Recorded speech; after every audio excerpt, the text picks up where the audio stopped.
പുതിയ മൂവ്മെന്റിന്റെ ഭാഗമായി VP സിംഗിന്റെ പിറകെ ഓടി ഉത്തർപ്രദേശിൽ കോൺഗ്രസിന് 80 ലോക്സഭാ സീറ്റ് കിട്ടുന്ന സ്ഥലമാണ് ഉത്തർപ്രദേശ്.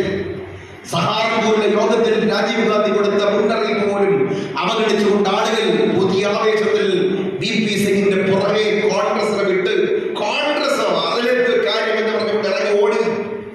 എന്ത് സംഭവിച്ചു? അവിടെ BJP ജയിച്ചു.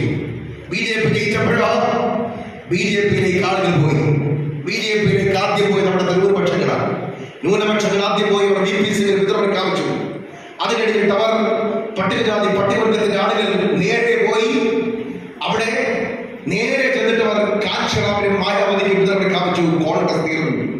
കോൺഗ്രസ് അവിടെ തകർന്നപ്പോ BJPയുടെ പണി ആരംഭിച്ചു, ധ്രുവീകരണം ആരംഭിച്ചു.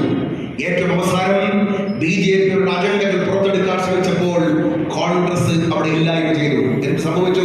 ഇന്നിപ്പോ അവിടെ കോൺഗ്രസും ഇല്ല, സമാജ്വാദി പാർട്ടി ഇല്ല, ന്യൂനപക്ഷങ്ങൾ പിന്തുണ കൊടുത്ത BSPയും അവിടെ ഇല്ല. ഏക പാർട്ടി, ഒറ്റ പാർട്ടി BJP ആയി മാറി. കോൺഗ്രസ് കൊടുത്ത മുന്നറിയിപ്പ് അവഗണിച്ചത് കൊണ്ട് സംഭവിച്ചതാണ്. നമ്മൾ പറയോ കഴിഞ്ഞ ലോക്സഭാ തെരഞ്ഞെടുപ്പ് ഞങ്ങൾ കണ്ടതാണ്. ചില തിരവേലിമാർ BJP കൊണ്ടുവന്ന് കൊടുത്ത ക്രിസ്മസ് കേക്കും കാർഡുമൊക്കെ കണ്ടപ്പോൾ എന്റെ BJPക്ക് നമ്മളൊന്നും കൊടുത്താൽ എന്താ കുഴപ്പം? തിരുമേനിമാർ പലരും ചിന്തിച്ചതാണ്, നമ്മുടെ കൂടെ കൊടുത്താൽ എന്താണ് കുഴപ്പമേ, ഒരു പ്രാവശ്യം ഒന്ന് കൊടുത്തു നോക്കാം. അങ്ങനെ കൊടുക്കാൻ തീരുമാനിച്ചു. ഇപ്പൊ എന്താ സംഭവിച്ചത്? ഛത്തീസ്ഗഡിൽ ദൈവത്തിന്റെ മണവാട്ടിമാരായ രണ്ട് കുട്ടികൾ അവിടെ സെർവന്റുമാരായിട്ട് അവരുടെ രക്ഷകർത്താക്കളുടെ കൺസെന്റോടുകൂടി അവിടെ കൊണ്ടുവന്ന് നിൽക്കുമ്പോൾ റെയിൽവേ പോലീസ് തടഞ്ഞു നിർത്തിയിട്ട് അവർ ഭരണകൂടത്തെ ഏൽപ്പിച്ചു.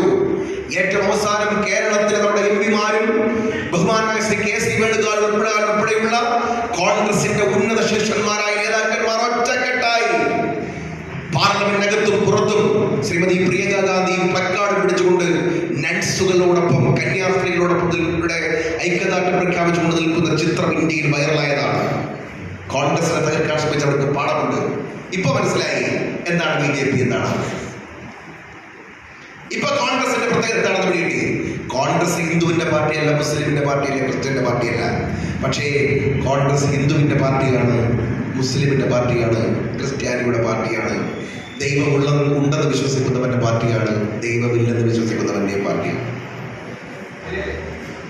അതാണ് കോൺഗ്രസ്.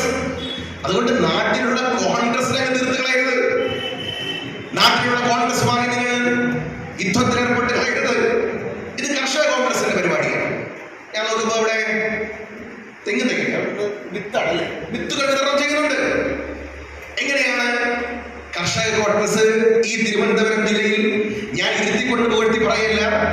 ഈ തോമസ് ലോറൻസ് സെന്റർ വന്നതിന് ശേഷം എല്ലായിടത്തും കൺവെൻഷനുകളും പരിപാടികളും ഒക്കെയായി വളരെ സജീവമായി രംഗത്ത് വന്നിട്ടുണ്ട്. കുറെ പുതിയ ആളുകൾ കർഷക കോൺഗ്രസിന്റെ പേരിൽ സംഘടിപ്പിക്കുന്നുണ്ട്. നല്ല കാര്യമാണ്. എന്റെ ചോദ്യം ഇതാണ്, കോൺഗ്രസ് 10 കൊല്ലമായി കേരളത്തിൽ അധികാരത്തിലില്ല. ഉണ്ടോ? കോൺഗ്രസ് ഇപ്പൊ അധികാരത്തില്ലല്ലോ. 2016 മുതൽ നമ്മൾ പുറത്താണ്. എന്റെ ചോദ്യം, 10 കൊല്ലങ്ങൾക്ക് മുമ്പാണ് ആ ബഹുമാനായ ശ്രീമാൻ ഉമ്മൻചാണ്ടി സാറ് 1 കിലോ റബ്ബറിന് വിലസ്ഥിരതാ ഫണ്ട് പ്രഖ്യാപിച്ചു. അന്ന് 1 കിലോ റബ്ബറിന് 100 രൂപയ്ക്ക് താഴെയാണ് വില. അന്ന് ഒരു വിലസ്ഥിരതാ ഫണ്ട് പ്രഖ്യാപിച്ചുകൊണ്ട് ഉമ്മൻചാണ്ടി സാറും ശ്രീ KM മാണി സാറും കൂടി 146 പ്രഖ്യാപിച്ചു റബ്ബറിന്.